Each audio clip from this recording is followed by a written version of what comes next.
Something smells funny, and it's not the 130 billion cubic meters of natural gas that Egypt's government just agreed to buy from Israel. What smells funny, of course, is the most populous Arab republic making deals with the pariah state that's terrorizing the Palestinian people, to the outrage of tens of millions of Egyptians, no less. So the full news is in 2008, in 2018, let's try that again. Egypt signed a deal to import Israeli gas, and now, 7 years later, they just agreed to extend that deal out to 2040, right? 15 years from now, agreeing to buy 130 billion cubic meters of gas at a price 14 and a half or 14.8% higher than the price of the gas in the original deal. So they're actually paying more to Israel, I guess, inflation for the gas over the next 15 years. The cost, $35 billion for the Egyptian government. The economic deal comes alongside General turned President of Egypt, Abdel Fattah el Sisi, denouncing the Israeli state for what's going on in Gaza. So he's denouncing the Israeli state, saying, "How could you be doing this? Please, someone get me a pen so I can sign this massive deal for gas." Harsh words to appease the Egyptian people on Gaza, and though it seems not to be working very well in practice. And then chummy energy deals with that same occupation. The Arabs call Israel al-ittilal, meaning the occupation. They just don't even. They're like, let's not even label it a country, right? Anyway, why? Well, because Egypt needs energy for its huge population. It needs it, it wants it must have it, right? Gots to turn the lights on. That was a Gollum reference from Lord of the Rings. Yes, I'm an absolute nerd. Yes, let's just move on, please. My brother just today called me a geopolitical nerd. I was like, yeah, okay, that checks out, actually. So anyway, Egypt wants to turn the lights on. Israel is really nearby. Even if we're buying, from Israel, I guess it's okay. Now, let me get into it. Bear with me. All right, strap in if you haven't already. If you haven't put your seatbelt on already, you're driving unsafely. So hear me out. This kind of reminds me of Mundungus Fletcher. Have you guys watched Harry Potter? There's this character, bald, betrays Mad Eye Moody, gets him killed, and then Umbridge uses his magical eye as a door knob type door watcher thing. Anyway, Mundungus Fletcher, he would go into houses and loot them for valuables, like the House of Black, Sirius Black's house, after Sirius, got listed on the stock market, so to speak. And he'll just sell the items that don't belong to him on street corners in the wizarding world for his own profit. So he'll make a profit, but the merchandise is absolutely not his. It's just stolen resources. Now, why did I mention that? You guys connect the dots. Now, energy deals like this are very hopeful for the involved nations geostrategically. They're a sign of long-term stability, and Israel just salivates whenever it's like, oh, recognition, normalization. Oh, yes, they think we're one of them. They think we're one of them. They think we're actually the owners of this land. They get so excited, bro. They get so excited. So this is great for Israel. But the deal Egypt signed, you see, has some important teensy-weensy details that I do want to share with you all.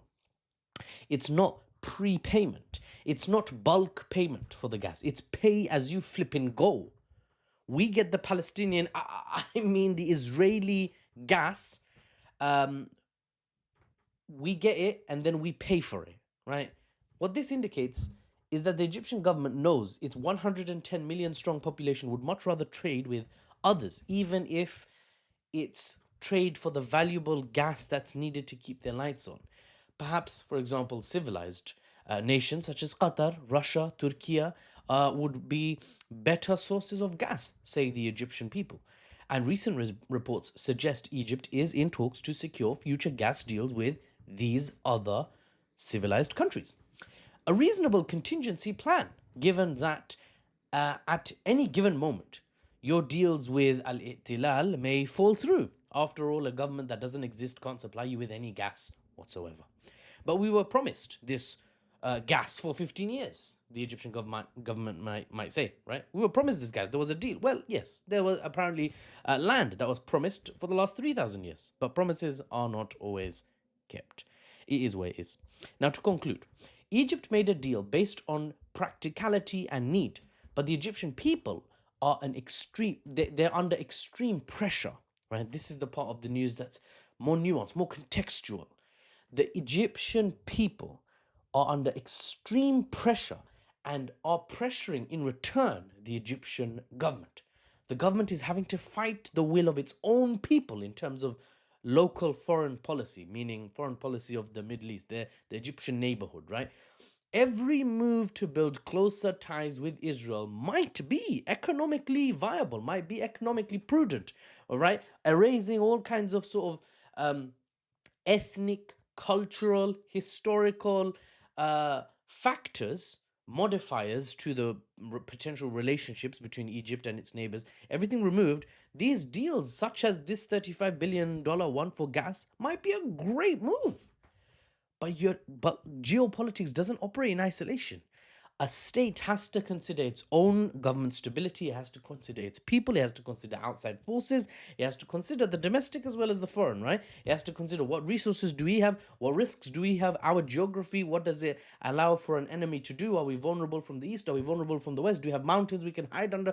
What do we have water resources, or do we have to acquire it from other countries? For example, Egypt has problems because further upstream of the Nile River, Ethiopia is building the GERD, the Grand Ethiopian Renaissance Dam. And damn, that's going to cause problems because if Ethiopia decides, okay, we're going to limit the flow of water, all of Egypt, which is basically built around the Nile, is not going to survive very well. So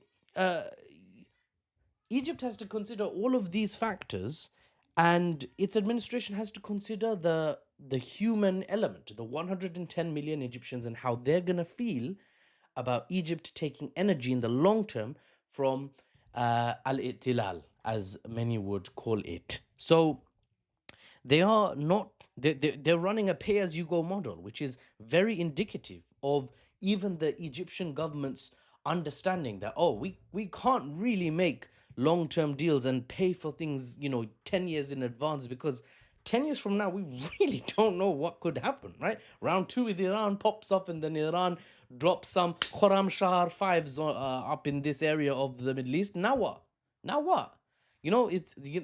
Things could change very fast, is what I'm trying to say. Every move to build closer ties with Israel costs the Egyptian government more public satisfaction. It leads to more public dissatisfaction. And they already walk on very thin ice, the Egyptian government, or thin sand.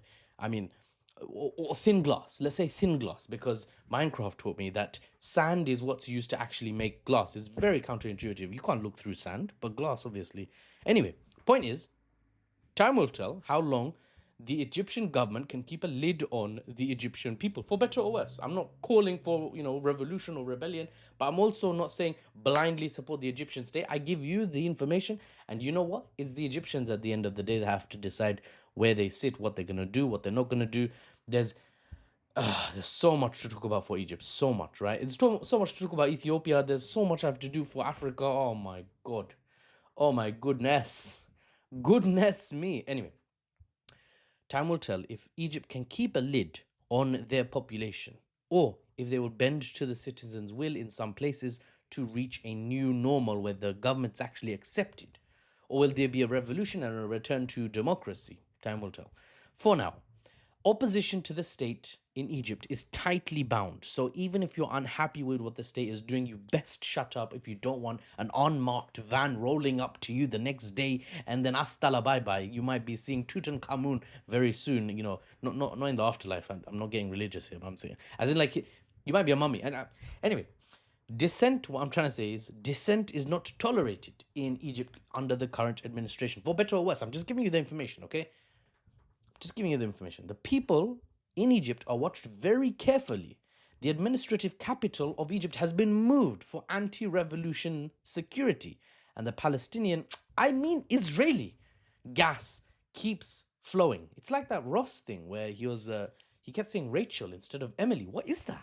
I keep saying Palestinian. Damn. Anyway, for now, the gas keeps flowing. Pay as you go.